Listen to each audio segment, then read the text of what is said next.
新竹宝山第二水库送水器净水厂的一条管线，伫10日下晡拔去，那甲这车路的路基绑去，而且这水是泉甲规世界有够无彩，嘛影响新竹市区8万户降低水压供水，甚至有诶个无水通用。加在伫昨昏已经修理好势。破去的水管水喷出来，挖2层楼悬。新竹保利水库到净水场的送水管12拔破，水利署赶紧派人到现场透明抢修。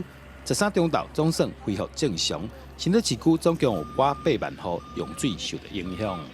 影响户数大约有8万多户。那经过昨天整个下午及晚上的努力，预计大部分的用户整个都会12点以前都会有水。那少部分比较高地或者管委地区，那晚上6点以前都会恢复供水。目前已经接上水管了，而且道路也紧急的做我们的这个水泥的这一个加封哈。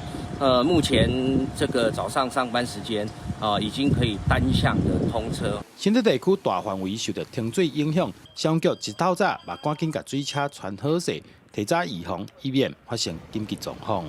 准备了14部2线的消防水库车，总共68.5吨的水源，可以供给民众民生用水的不足。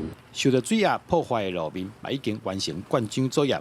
北水局表示，别讲原因，目前可能是长期使用加上天气影响，不过需要进一步调查，未来会加强定期检查公路，降低意外发生。记者刘君豪，新竹报道。